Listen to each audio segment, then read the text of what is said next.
దేశంలో కరోనా మహమ్మారి మరోసారి చాప కింద నీరులా క్రమంగా విస్తరిస్తోంది. వారం వ్యవధిలో వైరస్ కేసుల్లో ఒక్కసారిగా భారీ పెరుగుదల కనిపిస్తోంది. తాజా లెక్కల ప్రకారం కోవిడ్ కేసుల సంఖ్య 3000 దాటింది. 1036 కేసుల కేరళ మొదటి స్థానంలో ఉండగా రెండో స్థానంలో ఢిల్లీ, మహారాష్ట్ర ఉన్నాయి. కేరళలో అత్యధికంగా వైరస్తో 7 మృతి చెందారు. ప్రస్తుతం వ్యాప్తి చెందుతున్న కోవిడ్ ఒమిక్రాన్ సబ్ వేరియంట్గా గుర్తించారు.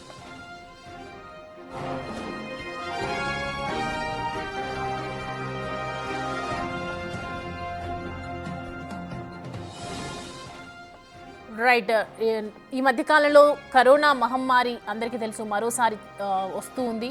ప్రజెంట్ అయితే చాప కింద నీరులా క్రమంగానే విస్తరిస్తూ ఉంది. రోజు రోజుకి వారం వ్యవధిలోనే ఏకంగా వైరస్ కేసులు ఒక్కసారిగా భారీ పెరుగుదల కనిపిస్తున్నటువంటి నేపథ్యంలో తాజా లెక్కల ప్రకారం చూసుకుంటే ఇటు కోవిడ్ కేసుల సంఖ్య 3000 దాటినట్లుగా అర్థమవుతోంది. 1036 కేసులు మొత్తం కేరళ మొదటి స్థానంలో ఉంది. అలాగే ఇటు రెండో స్థానంలో ఢిల్లీ, మహారాష్ట్రలు ఉన్నాయి. కేరళలో అత్యధికంగా వైరస్తో 7 మృతి చెందిపోయారు. అలాగే ప్రస్తుతం వ్యాప్తి చెందుతున్నటువంటి కోవిడ్ ఒమిక్రాన్ సబ్ వేరియంట్గా గుర్తించారు.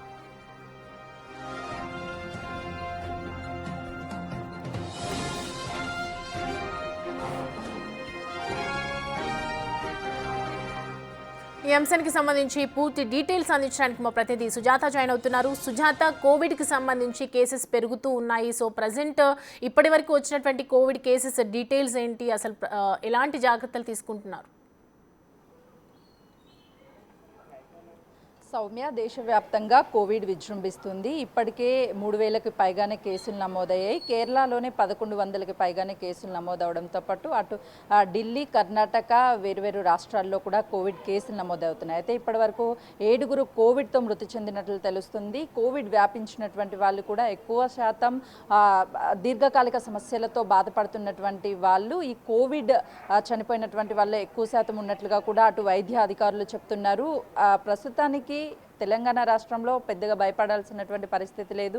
తక్కువ మేరకే కేసులు నమోదవుతున్నాయి. ఒకవేళ కేసులు నమోదైనప్పటికీ కూడా వాటిని ఎదుర్కోవడానికి, సకాలంలో ట్రీట్మెంట్ అందించడానికి హాస్పిటల్ అన్ని కూడా కోవిడ్ సెంటర్ని ఏర్పాటు చేయడానికి సిద్ధంగా ఉంది. మెడిసిన్ కూడా ఏర్పాటు చేశామని చెప్తున్నారు. కోవిడ్ ఫస్ట్ వేవ్, సెకండ్ వేవ్తో పోలిస్తే ఇప్పుడు ఉన్నటువంటి J1 సబ్ వేరియంట్ ఈ డిసీజ్ ఇదనేది చాలా తక్కువగానే ఉంటుంది. పెద్దగా భయపడాల్సిన అవసరం లేదు. కానీ దీర్ఘకాలిక సమస్యలతో బాధపడుతున్నటువంటి వాళ్ళకి ఈ వ్యాపిస్తే త్వరితగతిన వాళ్ళు ఎక్కువగా ప్రమాదానికి గురి అయ్యే అవకాశం ఉంటుంది. కాబట్టి వాళ్ళు కొంతమేరకు జాగ్రత్తలు తీసుకోవాలి. ఇంకొక వైపు వాతావరణంలో మార్పులు వస్తున్నాయి కాబట్టి రానున్న రోజుల్లో వర్షాలు, అదేవిధంగా క్లైమేట్ కొంతమేరకు కూల్గా ఉండే అవకాశం ఉంటుంది. కోల్డ్, ఫీవర్ ఇలాంటివి వచ్చినప్పుడు 1-2 రోజుల్లో వెంటనే హాస్పిటల్కి వెళ్ళి చూయించుకోండి. తగ్గకపోతే కోవిడ్ టెస్ట్ నిర్వహించుకొని కోవిడ్ వచ్చినట్లు నిర్ధారణ అయితే ఖచ్చితంగా వాళ్ళు క్వారంటైన్లో ఉంటే ఎలాంటి సమస్యలు కూడా తలెత్తవు అని చెప్పి అటు వైద్య అధికారులు సూచిస్తున్నారు. మరోవైపు హైదరాబాద్లోని అన్ని హాస్పిటల్ కూడా అప్రమత్తంగా ఉన్నాయి. ఎప్పుడు ఎలాంటి సమస్య వచ్చినా కోవిడ్కి సంబంధించి దాన్ని ఎదుర్కొనేందుకు, సరైన సమయంలో ట్రీట్మెంట్ అందించేందుకు ఆక్సిజన్తో పాటు అటు ఐసీయూ బెడ్స్ అన్నిటినీ ఏర్పాటు చేశాము. మరోవైపు ఈ ఏదైతే కోవిడ్ వచ్చినటువంటి వాళ్ళకి వాళ్ళు స్వయ నియంత్రణ తీసుకోవడంతో పాటు బయట తిరగకుండా క్వారంటైన్ ఉంటే సరిపోతుందని కూడా వైద్యులు చెప్తున్నారు. గతంలో వచ్చినటువంటి కోవిడ్ ఫస్ట్ వేవ్, సెకండ్ వేవ్తో పోలిస్తే ఇది చాలా ప్రమాదం తక్కువగా ఉంది. అయినప్పటికీ కూడా ప్రతి ఒక్కరూ ఎక్కువగా గుంపుగూడలాలు కావచ్చు, లేకపోతే ఎక్కువ మంది ఉన్నటువంటి ప్రాంతాల్లో కొంతమేరకు అక్కడ ఉండకపోవడమే చాలా వరకు మంచిది. మాస్కులు ధరించాలి. దాంతోపాటు చేతికి శానిటేషన్ ఎప్పటికప్పుడు శానిటైజర్ వాడుతూ ఉండాలి అని కూడా అటు వైద్య అధికారుల బృందం చెప్తున్నారు. ఇప్పటికే తెలంగాణ రాష్ట్రంలో ఉన్నటువంటి అన్ని జిల్లాలలోనూ వైద్య అధికారులు కూడా అప్రమత్తంగా ఉన్నారు. ఎప్పుడు ఎలాంటి సిచ్యువేషన్ వచ్చినా కూడా ఎదుర్కోవడానికి సిద్ధంగా ఉన్నామని చెప్తున్నారు. మరోవైపు వైద్యాధికారుల కార్యదర్శులకు కూడా మీటింగ్లు ఏర్పాటు చేసి అక్కడికక్కడ అప్రమత్తం చేశారు. ప్రజల్లో తప్పకుండా అవగాహన రావాలి. Covid first wave, second wave వచ్చినప్పుడు చాలా వరకు లాక్డౌన్ విధించడము, ఆ తర్వాత ప్రతి ఒక్కరూ ఇళ్లలో ఉండి తమకు తమ ఆరోగ్యాన్ని కాపాడుకోవడంతో పాటు స్వయ నియంత్రణగా వాళ్ళు కోవిడ్ బారిన పడకుండా కొన్ని జాగ్రత్తలు తీసుకున్నారు. అదేవిధంగా ఇప్పుడు కూడా కొంతమేరకు ఈ వైరస్ వైరస్ అనేది అంత ప్రమాదకరం కాకపోయినప్పటికీ కూడా స్వయంగా వాళ్ళ నియంత్రణ చేసుకోవాలి, ఎక్కడికక్కడ ప్రికాషన్స్ పాటిస్తూ ఉండాలి అని చెప్పేసి కూడా వైద్య అధికారులు ముందుగా సూచిస్తున్నారు. ఇది ఎక్కువ శాతము దీర్ఘకాలిక సమస్యలతో బాధపడుతున్నటువంటి వాళ్ళు కొంతమేరకు అప్రమత్తంగా ఉండాలి. మిగతా వారికి ఈ వైరస్ సోకినప్పటికీ కూడా కొంతమేరకు స్ట్రాంగ్గా ఉంటారు, ఇది పెద్ద ప్రమాదం కాదు అని కూడా వైద్య అధికారులు చెప్తున్నారు. ఇప్పటికే రాష్ట్రాల్లో అటు ఆంధ్ర కావచ్చు, తెలంగాణ ప్రాంతాల్లో కూడా కొంతమేరకు ఈ వైరస్ అనేది మెల్లమెల్లగా వ్యాపిస్తుంది.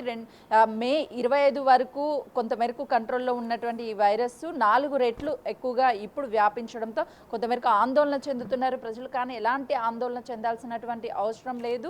తెలంగాణ రాష్ట్రంలో ఇప్పటికే వైద్య అధికారులంతా కూడా అప్రమత్తం అయ్యారు. తెలంగాణ రాష్ట్ర ప్రభుత్వం కూడా ఎక్కడికక్కడ కోవిడ్ వార్డులను ఏర్పాటు చేసింది. అంటే గాంధీలో గతంలోనే కోవిడ్ వేవ్ వచ్చినప్పుడు వచ్చినటువంటి కోవిడ్ పేషెంట్స్కి ట్రీట్మెంట్ అందించేందుకు హైదరాబాద్లోని చాలా హాస్పిటల్లో, ప్రభుత్వ హాస్పిటల్లో కోవిడ్ వార్డులను ఏర్పాటు చేశారు. రీసెంట్గానే ఈ J1 సబ్ వేరియంట్ కోవిడ్ వచ్చింది అన్న నేపథ్యంలోనే కొంతమేరకు గాంధీ హాస్పిటల్లో కూడా ఎప్పటికప్పుడు వైద్య అధికారులు కోవిడ్ పేషెంట్స్ వస్తే వాళ్ళకి టెస్టులు నిర్వహించడంతో పాటు అడ్మిట్ చేయడానికి కూడా కోవిడ్ వార్డుని ఏర్పాటు చేశారు.